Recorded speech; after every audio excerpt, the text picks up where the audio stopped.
While Big Lou and Pat were contemplating the declaration of our broth, Domenica MacDonald was standing with her fiancé, Angus Lordie, and her lawyer, Leslie Kerr, outside the door of Antonia Colley's Scotland Street flat, key in hand. "I must confess I feel somewhat furtive," said Domenica. "I know that I'm fully entitled to go inside. Indeed, Antonia asked me to go in as often as I could to see that all was well. But somehow—" "You need not reproach yourself," said Leslie. "We are merely going in to measure up for the sale, that's all, and what we see inside will, of course, be kept confidential." "Of course," said Domenica. "Of course," added Angus hurriedly.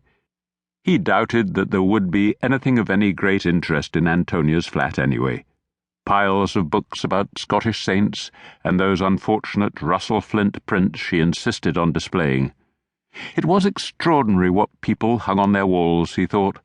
Perfectly reasonable people who should know better put dreadful things up. Pictures of matadors by late French expressionists, for example, that induced nausea and in some cases even more severe symptoms. Pictures by prolific Russian artists of well-padded female nudes that were enough to discourage even the most heteronormatively compliant of men. There were so many crimes against art, Angus thought, and not all of them committed by the judges of the Turner Prize. "Of course, it's really a question of what you like, Angus," Big Lou had once said to him. "Some people like one thing and others don't. That's what it boils down to." "Oh, no, it does not," Angus retorted.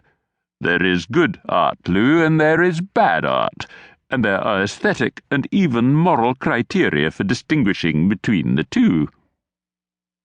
This fragment of conversation, the beginnings of a heated debate that had gone nowhere, came into his mind as Domenica began to unlock Antonia's door, and went right out of his mind as they stepped into the hall.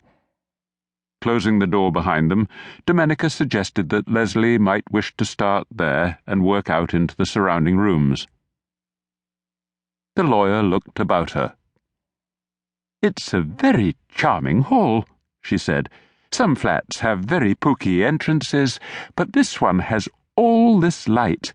She pointed to the skylight, through which could be seen a slice of Edinburgh sky, high, blue, with only traces of wispy cirrus. She moved to examine one of the walls more closely. "It could perhaps do with a coat of paint, but I think we should leave it. The new owners may have their own ideas as to colour schemes, and I always recommend that it should be left up to them, if possible. Of course, if things are really shabby, then there's a case for freshening a property up before it goes on the market, but most buyers can see beyond the immediate state of things." "Exactly," said Angus. "And what about baking bread?" Domenica looked at him curiously. "Baking bread?" Leslie Kerr laughed. "Oh, yes, people often ask about that.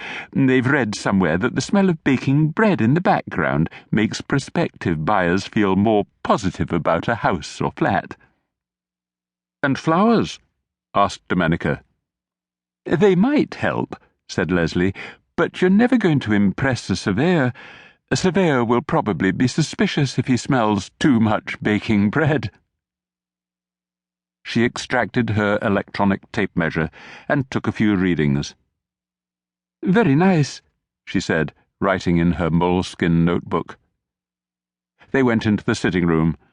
There was a slight fustiness in the air, the result, Domenica explained, of the flat being closed up for so long. "I open the windows whenever I come in," she said. "I air the place as much as I can, but air goes off, doesn't it? It gets stale." While Leslie busied herself with measurements, Angus sidled up to look at a framed print of a Highland gillie standing with his dogs. Behind him, a cloud-wreathed mountain, a distant loch. His gaze moved on. There was that